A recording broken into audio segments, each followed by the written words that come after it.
should really break into that song sooner to welcome you all to the show, but that truly has become our little anthem here in our crazy corner of the internet. How you all doing out there?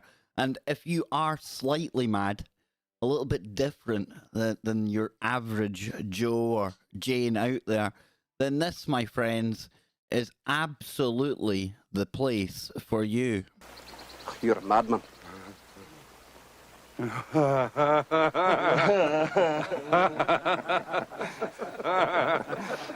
come to the right place then.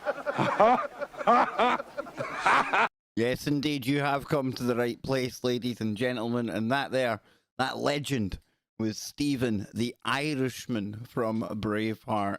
Probably one of my favourite scenes from that absolutely wonderful piece of cinematic gold that reproduced one of our finest historical characters, albeit in an Australian form, Braveheart. You can't beat it, right? I tell you. But yeah, I'm raring to go today, and I've got a bit of a mystery, a little bit of woo, or it might not be, I don't know. But we do things a little bit different here, and we try to look at things in a slightly different angle. We try to give it a different perspective than all the rest out there. And if you're laughing at my hair by now, I don't blame you. What is going on with this thing? I haven't done the Ragnar yet. I'm going to do the Ragnar. The sides and the back are coming off. I'm going back to full kind of Pictish Scotsman type times. And, you know, it's quite apt because today we're going to be going back in time as well for our little epic night at the museum. A little clever play on words there, because we're going to be talking about the Epic of Gilgamesh. Yeah, something from Sumerian times, only it's in the news again today. And it could be woo, it might not, but I think it's definitely worth taking a look at. And it's a good conversation kind of point to kick off from in our little pre-show stream. And remember, I will be on the main KBS today from 10 p.m. in the UK, just over an hour from now, and that's 5 p.m. on the East Coast and 2 p.m. on the West Coast. And tonight I have got some news, woo, and callers for you. I do, because I'm going to get into some of the topical news of the day, but again, from a slightly different perspective. And I'm going to be talking about the 666 code. I'm going to be talking about some weirdness going on at NASA. I've got some Mothman in there, thanks to Just a Guy, our good friend Just Be Happy in the chat room. And of course, I'll be opening up the calls for all of you. Not the calls, but the phones. Yes, I will get the jargon right one of these days. One of these days I'm going to sound like a podcaster. Maybe. But yeah, it's a bit of a mystery today. Now, Gilgamesh is where we're starting. And I'll tell you how this all kicked off for me. I was over last night on Twitter, and I had seen a story that was doing the rounds. I had seen a couple of links to it, and I thought, yeah, quite interesting. It caught my eye, but I didn't really dive into it straight away. And then I was cruising Twitter some more, and I came across the dark journalist, Daniel. Now, he had posted or retweeted a link to a story that we're going to take a look at here. And if you haven't checked out The Dark Journalist, I would imagine most of you have. If you're into my kind of stuff, you're bound to have checked out the brilliant Dark Journalist. Now, he does the whole UFO file. He works with Joseph P. Farrell. He's got a whole team of people he brings onto the show, but very knowledgeable guy. And when I seen him saying, I'm going to be keeping an eye on this story, well, that moved me to go and check it out. And this is where we start our epic night at the museum. Yes, indeed. This comes from the New York Times. And it says, as you can see, authorities seek forfeiture of an ancient Gilgamesh tablet from Hobby Lobby. The Gilgamesh Dream Tablet was displayed at the Museum of the Bible in Washington until authorities seized it in 2019.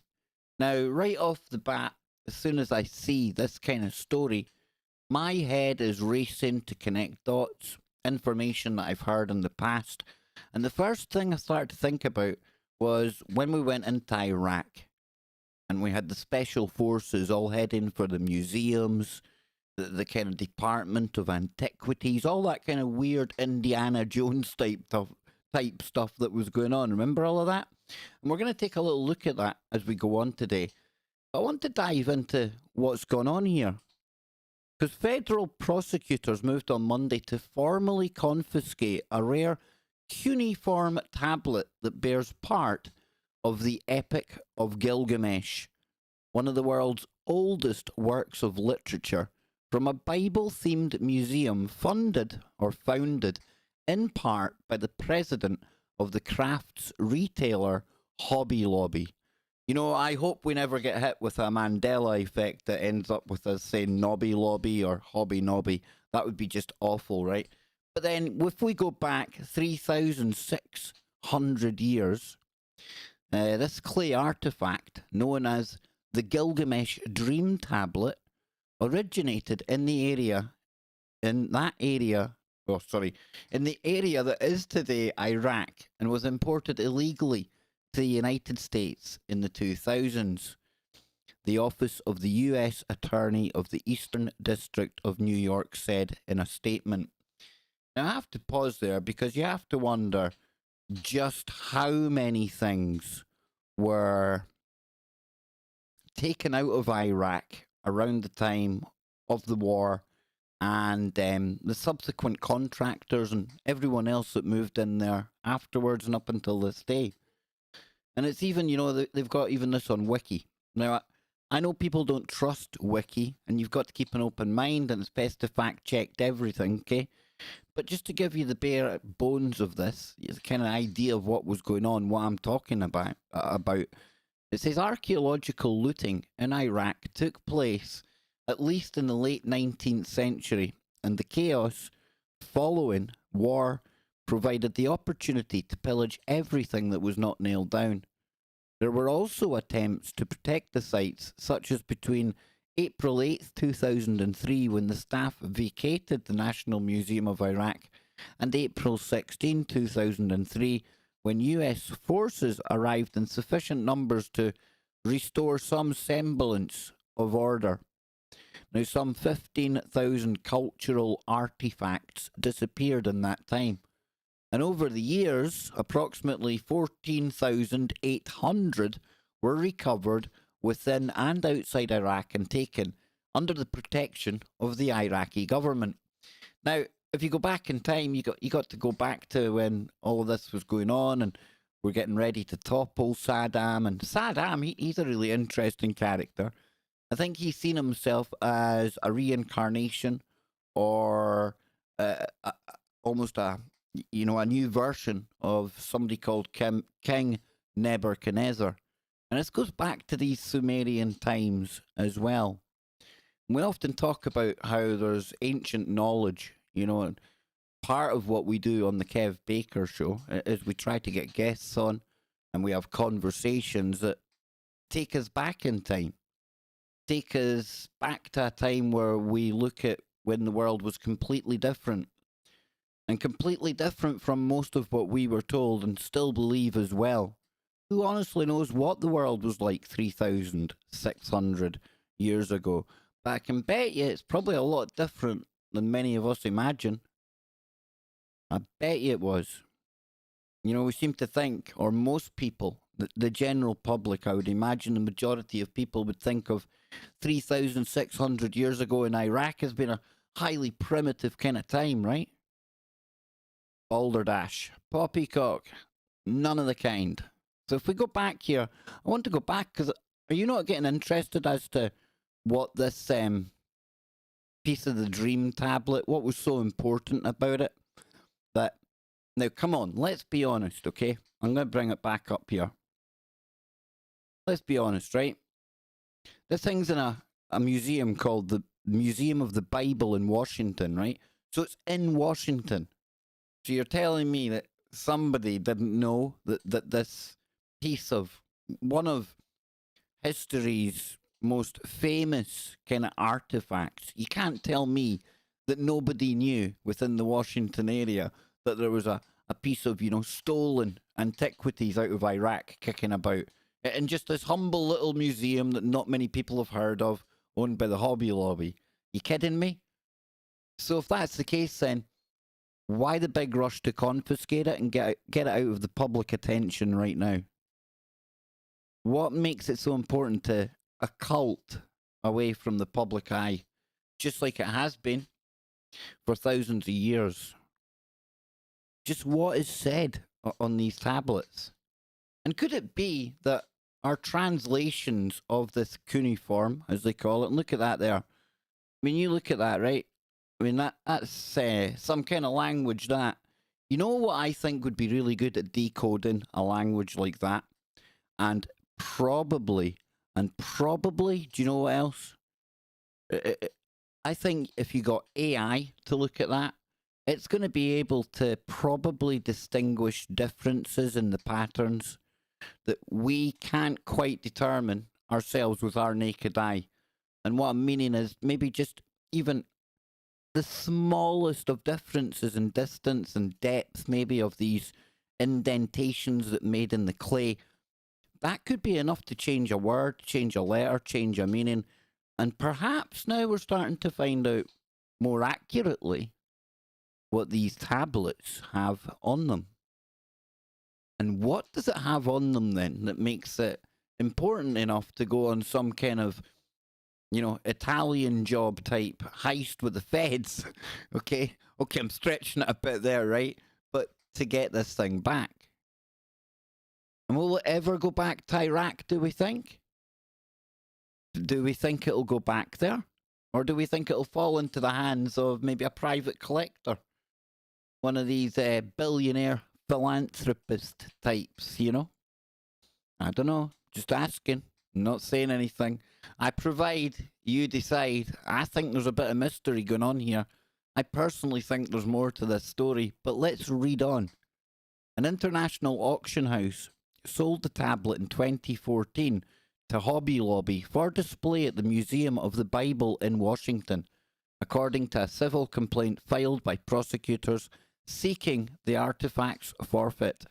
Now, despite inquiries from the retailer and the museum, the auction house withheld information about the tablet's provenance, the authorities said. And the museum has cooperated with the investigation, and prosecutors said, and Charlotte Clay, a spokeswoman for the museum, said on Tuesday that it supported efforts, quote, to return this Gilgamesh fragment to Iraq.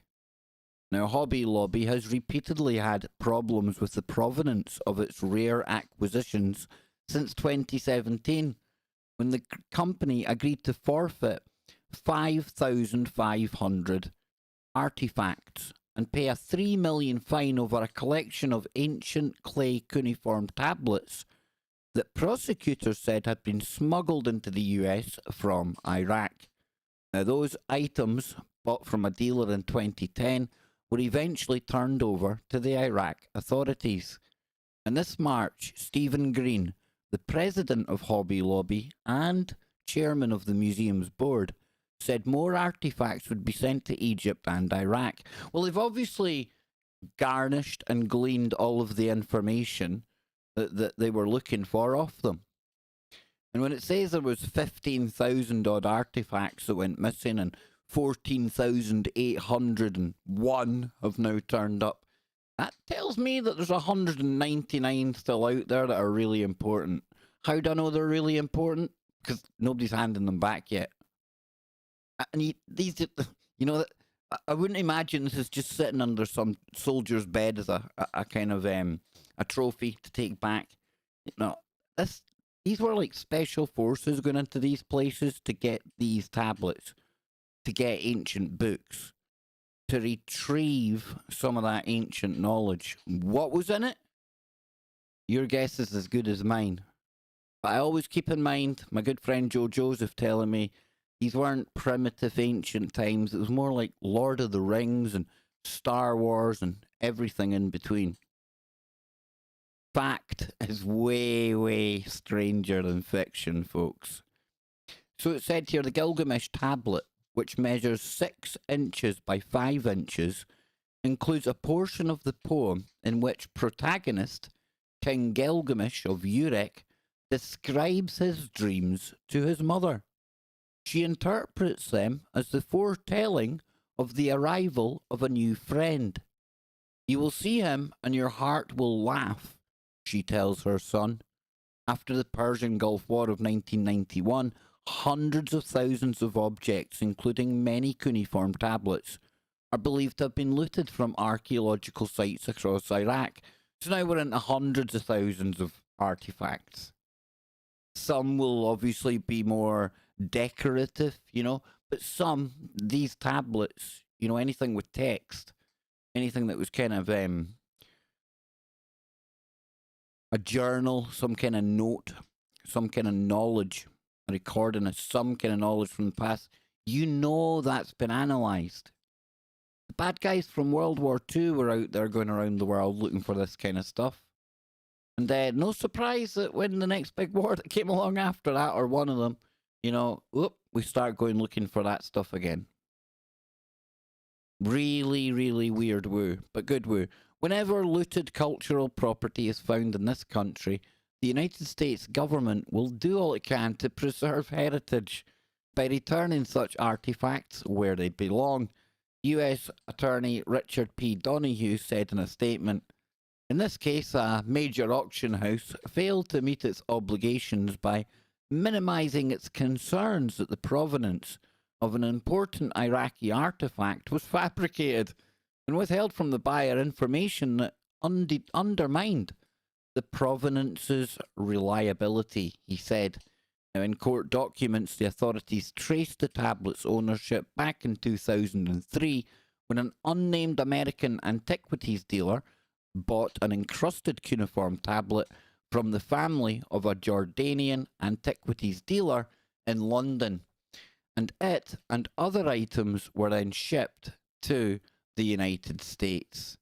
Now, after the tablet was imported and cleaned, experts in cuneiform, a system in writing used in ancient Mesopotamia, recognized it as a portion of the Gilgamesh epic. And in 2007, the dealer sold the tablet to two buyers and created a false provenance letter that claimed the tablet had been inside a box of items purchased in 1981 auction in San Francisco, according to the court documents. So yeah, we've got this thing that's been taken back. I'll scroll back up and show you it there. I want us to take a little look at who Gilgamesh was as well. I think that's obviously quite important to this story. But do you think it's genuine? Do you think that they are just like rightly returning this item to, I suppose, its rightful location? The part of the world that it did come from. Is that what's happening? Could be. I'm not here to tell you what's happening. I just think there's something more to it, me personally. But that doesn't need to affect what you think. You could think this is nothing. Maybe it is. But it's a good way to warm up for the woo that I have got for you tonight. And for anyone out there who might not be clued up on Gilgamesh, got you covered. Yes, we do. Because if we come over here, it says Gilgamesh, who may I add, listen, look, check that out. Come on. I mean, you can't tell me that wasn't the world's first toxic male. Look at the beard on that dude. The next time I see a dude that's got a cool beard, I'm going to call it the Gilgamesh. It should be the name of a beard. Mine, not so Gilgamesh. It's more David out of David and Goliath. Kind of like bum fluff I've got. But that's a thing of handcrafted beauty. And look at the way he handles that small lion as well. Guy's an absolute ledge. Let's find out about him though. Let's see what it says here about Gilgamesh. It says he was originally, or Gilgamesh originally, was a hero in ancient Mesopotamian mythology and the protagonist of the Epic of Gilgamesh, an epic poem written in Akkadian during the 2nd millennium BC. Now, he was also most likely a historical king of the Sumerian city or city-state of Uruk, who was posthumously deified. Now, his rule would have taken place sometime between 2800 and 2500 BC, though he became a major figure in Sumerian legend during the third dynasty of Ur. Now, I think I've got a super chat that should be coming in somewhere. Hopefully, it'll come in a little moment. Let's see, make sure I've got all my stuff on I need to have on to see the super chat. Should be. The Gilgamesh, AJ. Yes, exactly. Now, Connie is saying, you all rock. Hopefully that will come through in just a moment. If not, I'll just have to start singing and dancing a bit like Bart does, or Homer Simpson now. Yes, I keep thinking it's Bart Simpson. Exactly. So if we come back here, now I'll have to check out what's going on with my widgets on pesky widgets. Connie, I am sorry about that. So I promise I will put on a really cool voice and I'll say it after I wrap up the Gilgamesh, right? So it says then, tales of Gilgamesh's legendary exploits are narrated in 5 surviving Sumerian poems. Now, the earliest of these is most likely Gilgamesh, Enkidu, and the Netherworld, in which Gilgamesh comes to the aid of the goddess Inanna and drives away the creatures infesting Hulupu, or her Hulupu tree. She gives him 2 unknown objects, a Miku and a Piku. Not a Pikachu, just a Piku, which he loses. Now, after Enkidu's death, so we've got Pikachu's, Enkidu's, Gilgamesh's. This is getting pretty weird. So we've got after Enkidu's death, his shade tells Gilgamesh about the bleak conditions in the underworld, and the poem Gilgamesh and Aga describes Gilgamesh's revolt against his overlord King Aga. Other Sumerian poems relate Gilgamesh's defeat of the ogre Huwawa and the bull of heaven, while a 5th poorly preserved poem apparently describes his death and funeral. So later on in Babylonian times, these stories began to be woven into a connected narrative.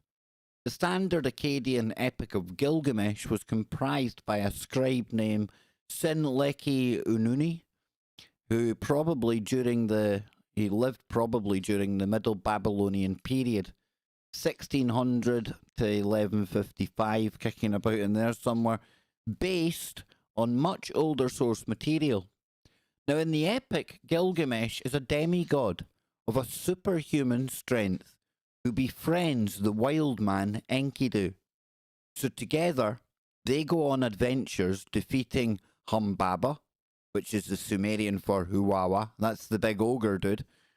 See what I'm saying? It's like, you're talking about Lord of the Rings and Star Wars combined here, folks. Ancient aliens, all the good stuff and all the good woo that comes in between. I wish I knew a lot more about this stuff to be able to explain it even deeper to you, but this is a good starting point, you know. It says here, the Bull of Heaven, who is sent to attack them by Ishtar. So after Gilgamesh rejects her offer for him to become her consort, and then after Enkidu dies of a disease sent as a punishment from the gods, Gilgamesh becomes afraid of his own death and visits the sage Utnapishtim, the survivor of the Great Flood, hoping to find immortality. So Gilgamesh repeatedly fails the trials set before him and returns home to Uruk, realizing that immortality is beyond his reach. You know, back in that ancient world, I don't know if it was a healthy or a morbid fascination with death, the afterlife, that this journey, these trials one would have to go on. Really, it's a really kind of different mindset to the way we look at death today. Totally different mindset. The two don't even line up. But It always fascinates me. You hear about the Egyptians as well, you know, the underworld and stuff like that. And the Mayans, you know, all of these ancient cultures and all of these things, you know, all so much different from us, but must never be mistaken from being any less than us, especially when it comes to, you know, their level of thinking, probably their technology, not the same as our technology, but probably a match for it and then some. And yeah, I think it is always good to at least take some time to open the mind, look back at some of these characters, but always keep an open mind. Because one of the most profound things, and I think it was Jordan Maxwell I heard saying it, it doesn't matter if you love or hate Jordan Maxwell, not the point. The point is I want you to think about this, and it's all about words, and words are magic, and words are spells, and the word history. You don't need to be a genius, you know where I'm going with this, right? Just break that word up. His story. His story. Although nowadays, or 100 years from now, they'll probably call it her story with everything going woke. It's another show altogether. Don't get me triggered on that. But it's just a version. Is it truly accurate, or is it out there to fit the people of that time and to impose their version of rule and to shift behaviours from an old way to a new way back then? That's why you have to keep an open mind on absolutely everything, because the one thing we do know definitively is that we know nothing. We know absolutely nothing. So always keep an open mind. That's the best advice I could give to anyone before we dive back in and take a look more at what's going on here. So if we take another look, I've got our story up here. It says the Epic of Gilgamesh, history's oldest great work of literature. And a piece of it's just lying in a museum called the Museum of the Bible in Washington. Has that always been there, or is somebody, you know, right, it served its purpose, let's put it back out there. You know, it doesn't say anything, or does it say something, and that's why they're now going to get it? So, in 1853, a great discovery was at the site of ancient Nineveh in modern-day Iraq near Mosul, and a team of British and Assyrian archaeologists uncovered a series of stone tablets engraved in the Akkadian language and dated to 1300 to 1000 BC. On these tablets is perhaps the oldest recorded narrative known to man or woman, or hang on now, need to get this right. How? No, not that one. Not that one. Oh, I've lost it. I'm going to have to find that one again. Oh, you're kidding me on. I thought I had Mam. Ready to play there. Didn't have it. Dang. Anyway, since 1853, older versions of the story have been found, written perhaps 3,000 years ago in Sumerian, showing that the story had survived the downfall of one empire and the rise of another, and had continued in popularity across cultures. This is the Epic of Gilgamesh, a story which in many ways laid the foundations of the Buddy story, and may have been the inspiration behind Homer's Iliad. So written hundreds of years later in Greece, and there it is there, there's a piece of it. That's the Neo-Assyrian clay tablet, the Epic of Gilgamesh, tablet 11. I mean, how accurate is our translation of what we're looking at there, folks? How accurately do we know what that says, you know? I mean, I know that they say the Rosetta Stone and they know it all. Do they? Really? Really? I don't know. Again, can you employ AI to look at that and get something out of it? I don't know. It says the story follows Gilgamesh, a young and handsome Uruk. Gilgamesh was the son of Ninsun, a goddess, and Lugal Banda, a priest king. What a name! Lugal Banda. Can I get Lugal Banda in tonight's show? Not a hope in heck unless I say that again. So, wanting for nothing, he grew up spoiled arrogant and cruel. He spends his time beating the other men of Uruk in fights and taking many women to bed. Told you the cat was toxic. He should be the patron saint of male toxicity. Look at him. He should be. Look at that dude there. That's the patron saint of the toxic males. Gilgamesh is my boy. Yep. So it says, oh no, he was terrorizing people. So the people of Uruk, terrorized by Gilgamesh and unable to do anything because of his royal and divine status, cry out to the king of heaven, Anu, to help them with the young king. And in response, the gods send Enkidu, a wild man who lives in the desert, to Uruk.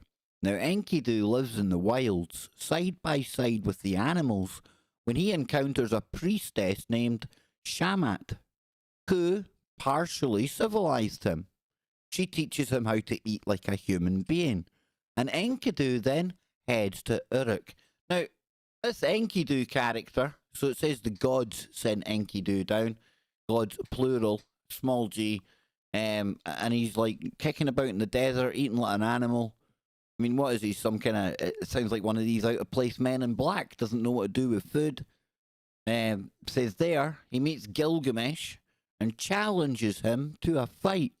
They fight day and night, but eventually Gilgamesh wins. A man with a beard like that always wins the fight. However, in the process, he begins to learn humility and becomes best friends with Enkidu. Now, the pair then decide to go on a great adventure. Firstly, they go to the forest of cedar, which may be today's Lebanon, known for its cedar trees, and they fight the monster Humbaba, which the gods have set over the forest. Then they encounter Ishtar, the goddess of love, war, and probably can't say that word or I'll probably get, that word there, and who repeatedly can seduce any man alive. Now, that sounds to me, this Ishtar character sounds to have a lot of the qualities of, now I don't know if it's incubus or succubus, I always get the two of them mixed up, but we were also talking about the spirit of Jezebel as well when we had Steve and Jen Hodgson on the show. Ishtar. Isn't Ishtar on the Starbucks mugs as well? Isn't that Ishtar? Or is that Isis? Oh wait, are they all the same thing? You see how these ancient times, this is one thing that boggles my mind and I still haven't got my head wrapped around it. There's so many different versions of the same story and the same characters or names slightly change here and there. Now, me personally, being an unintelligent kind of layman, an unwashed peon, I struggle to keep all of that, to retain all of these links and time periods in my head. So I'm sure there's lots of you listening right now that are A, totally frustrated at the way I'm covering this, because I really don't have that deep knowledge on it. And B, I totally accept that you will know more than me. And that's part of how we roll here too, because I hope in the chat room, if there is anyone out there, I would imagine Queen Goddess springs to mind here. She might know a little bit about all of this. I hope you're all kind of exchanging ideas. And I'll be coming to the chat before we go today. Don't worry about that. So it says here, then they encounter, we got that. She can seduce any man, but not Gilgamesh, who rejects her advances. Not as toxic as I thought, ladies and gents. Only joking. This angers the goddess, who then asks a fellow deity to release the mighty bull of heaven so it can attack and kill Gilgamesh. This he does, but Gilgamesh and Enkidu team up and kill the bull after a mighty struggle. Now this angers all of the gods, and the bull is their mightiest creature, and as punishment, they cause Enkidu to pass away of injuries sustained in the fight, and Gilgamesh, he almost passes away of grief at the loss of his friend. So the death of Enkidu not only wounds Gilgamesh, but causes him to worry about his own mortality. He begins a search to find the secret of eternal life. He looks for a man named Utnapishtim, that'll do it, who is reputed to be immortal and survived the Great Flood, which overtook the world many years before. So here's somebody that survived the Great Flood. Here's somebody that lived through one of these big cataclysmic changes. That's how parts of the knowledge are retained from one cycle to the next. And here's what I think. I think there's been many cycles. Many cycles now.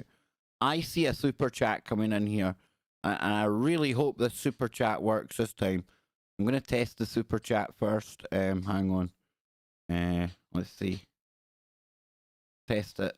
Right, hopefully that'll help the super chats come through now. This is a test super chat alert for $92. That's a test. But Becky, thank you so much. Susie as well. Yeah, I don't know what's going on with this today, but what I will do is I will. That is really frustrating. But I'm going to bring your super chat onto the screen and I'll show the other ones as well. Give me 2 seconds, folks. Okay, if I add in something.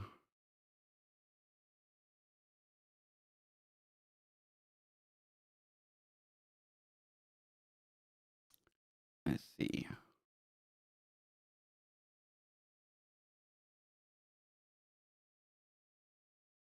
There we go. If I make that a bit bigger. Like that. Make this a bit bigger. There you go.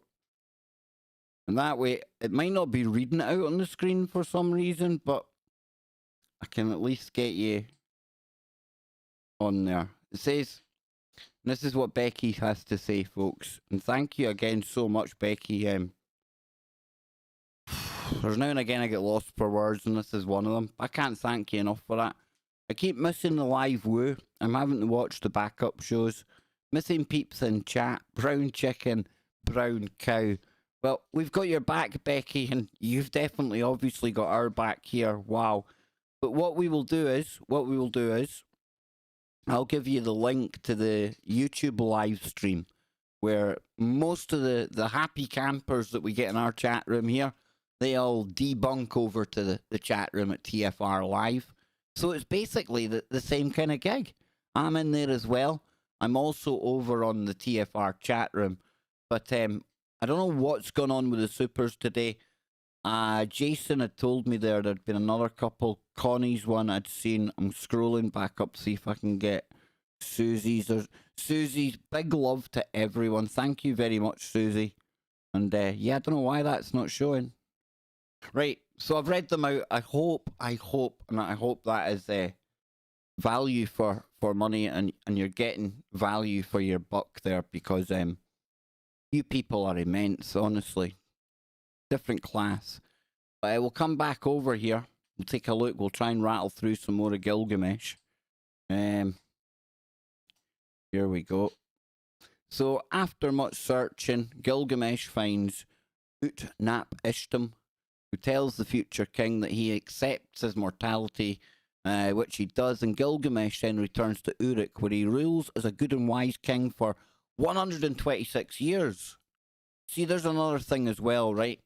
And in the grand scheme of how long humans have been around, 3,600 years ago, it's pretty much the blink of an eye, right? But in the blink of an eye, look how our life expectancy has come way down. How's that? What's the big change there? What's going on there? What's that all about? That's always had me thinking when Joe's on about like the age of Noah and all these characters. People living hundreds of years. I don't know if I fancy living hundreds of years in the world the way it is now. I'm just saying. But it says here, it seems there really was a Gilgamesh, as other archaeological finds in some form, in the form of letters and inscriptions indicate. He must have been an outstanding personality, for archaeologists believe this king, is the basis of the epic tale. Now, Gilgamesh is not just a story about a king, it's one of the first time that human beings recorded some of the great themes of human life and literature: friendship, hatred, the fear of death, and the search of everlasting life. Ha! Some things haven't changed there then, right? The elites of today, they sure have a way of chasing the old eternal life through silicon kind of means. And the relationship of humans to the gods, the relationship between male and female, city versus rural life, the value of humility, the cost of arrogance, and much more. All probably really good lessons that we could incorporate back into today's world, right? The adventures and hardship that Gilgamesh endures in the story serve to change him and make him a wiser man so that he might be a good king. A theme which has existed for centuries. And Gilgamesh may have been the first. Many historians believe the Utnapishtim story in the epic was a forerunner for the flood of the Old Testament. And even many biblical scholars agree that the Noah narrative and Gilgamesh likely recount the same event, a tremendous flood in Mesopotamia. There are other similarities between Gilgamesh and stories in the Bible. Firstly, in the epic and Ecclesiastes, the advice, the advice, a triple-stranded rope is not easily broken, is found in both books. A triple-stranded rope is not easily broken, indeed. So in the epic, Enkidu is created by the gods out of soil in the wild, so he's like a golem then, right? Shamat not only offers the wild man food and teaches Enkidu how to eat, but she gives it some brown chicken, brown cow. Oh, yes, she does. Enkidu resists her advances, pesky wench, realizes his nakedness, and is expelled from the wild, much like the biblical Adam. There is also a snake in the epic, which later steals the secret of immortality in the form of a plant from Gilgamesh. And in other parts of the tale, a goddess was created from the rib of the god Enki, god of creation. And one scholar believes that King Nebuchadnezzar's madness in the Bible story of Daniel was inspired by the story of Enkidu, the wild man. Really, really, really interesting. I'm going to get a little drink. I'm going to have a PPP, and we'll come back in a little moment. We'll kind of hang with the chat. Want to thank Connie. Want to thank Susie. Want to thank Becky as well. I had the 3 names to remember there, and I almost blew it. But thank you so, so much. And thank you all for being here. A little bit more woo to come on the way. And then, I've got deep woo for all of you on the main KBS tonight. You're going to love it. It's the 666 code. Oh, yeah.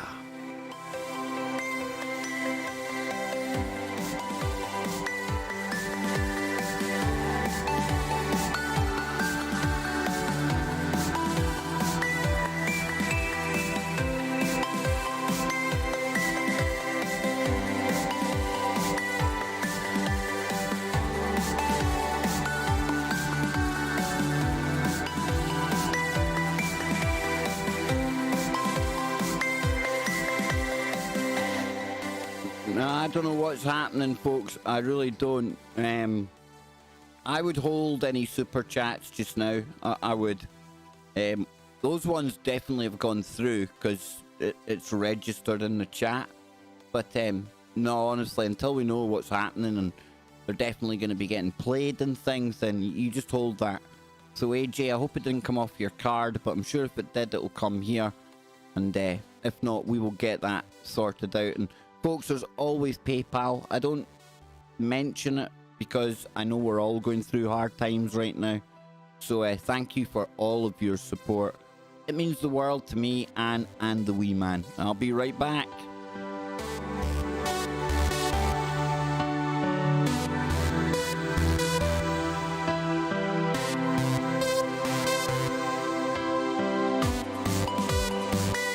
King Sweet puts it a way that we can all understand.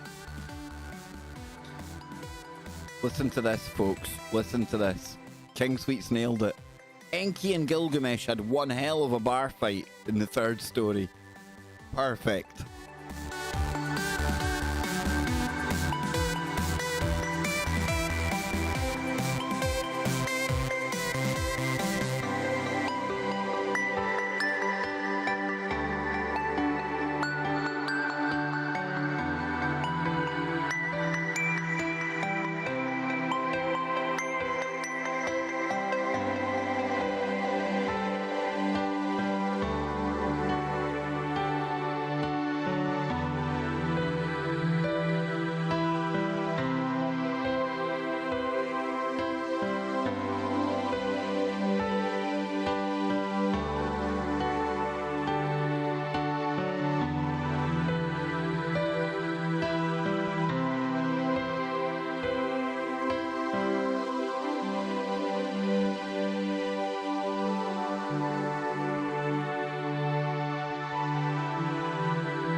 There we go. Now I want to I'll put that music off. We'll come back here.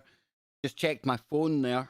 And yes, can I thank Marty and Leslie as well on PayPal. Thank you so much. Yeah, I hope I give you value for money. I'm trying to get back to doing this daily.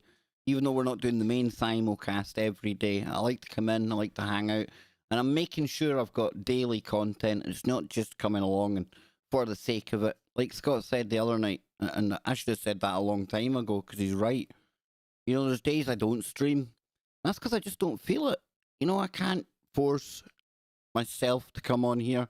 So I would hate to think that you would be wasting your time watching me, just putting on some kind of act just for the sake of streaming. Not how I roll. It's not genuine. And it just wouldn't be me. So thank you all so much. Now, just when we were away there, I was looking at something. And I don't know what this is. This might be something to do a show on. I don't know. Wait, we'll pull this up. Anyone out there heard of the Gilgamesh Project? Well, I haven't. Maybe I have. Don't know, though. This comes from medium.com. It says the Gilgamesh Project. Death is not the end. Death is only the beginning. So the Gilgamesh Project is related to the mythical Gilgamesh saga. And Gilgamesh, king of Uruk, right, we got that. He returned back to the kingdom empty-handed, enhancing the belief that no man is immortal. Now, the current project is known as Gilgamesh. It's a mission focusing on the discovery of immortality, a manifesto for eternal life. Is it possible for a human being to live forever? And if so, is the secret of immortality a properly saved secret that only a few people know about? Which are the recent clinical experiments point out that the desired path to immortality has been opened? And which are the purposes of Gilgamesh's project? So it says the relationship between Gilgamesh's project and Sen's. Gilgamesh, or Project Gilgamesh, like Sen's, endorses a stochastic theory of getting old. A concept stand for that growing old is often the result of the entropic deterioration of organic systems. Concrete theories focus on how human beings getting old enhance the point that getting or growing older is an inherent characteristic of biological systems, i.e., programmed inside the genome of an organism. Where on earth is this going? Sen's program supports the idea that the fundamental progress of getting older is a result is a result caused by harm accumulation of various sorts. Now, this system recognizes those kinds of damage under 7 distinct types, so-called the 7 deadly things.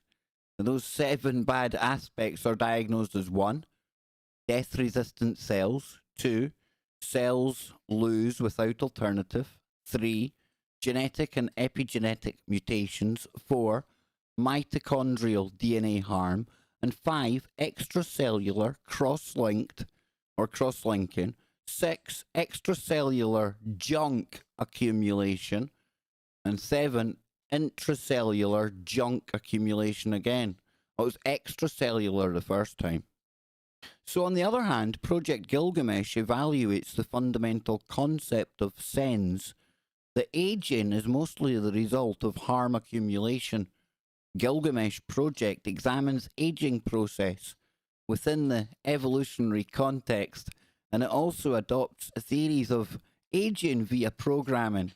The distinguishing function of Mission Gilgamesh, intent to clarify, is the approach that growing old elimination is closely reliant on molecular restore nanotechnology and the precept of minimal interference. Moreover, Gilgamesh Project emphasizes that development regarding proteins layout along with drug enforcement and wise organic structures, would that be smart organic structures, together with DNA computing, will open up the way for more state-of-the-art nanotechnology. Additionally, these practices bring to the surface the high importance of the improvement of cancer nanotechnology as a critical start line for the development of general complex molecular restoring nanotechnology. Nanotechnology in our bodies. Who would ever have imagined that? Huh? How are they ever going to do that, folks? I'll leave you to ponder that one as I go and I get ready for the main show, but not before I tell all of you how to get there. Oh, whoa. Now, before we go anywhere today, I need to put something up. Hang on, I need to get something here. Hang on now. I didn't know this. I probably should have known it, but I didn't know it. I've just seen it now. Dang. Here we go, hopefully. Yeah, we're not going to get that. Wait a minute. It's coming, folks. It's coming. It's worth waiting for. It is. Infobells! Happy birthday, Leslie. Absolutely fantastic. I hope you are having a great day. I seen you in the chat room earlier on saying you'd made your mum smile. If that alone makes your day, that makes my day. That makes all of our day. And I'll be back in 10 minutes time over on tfrlive.com. I'm going to pull it up on the screen right now so I can get the link. What did you do, Anne? You were the first one out today. You left the keys in the door, Anne. Yeah. Right, here we go, folks. Here's the TFR live stream. There you go.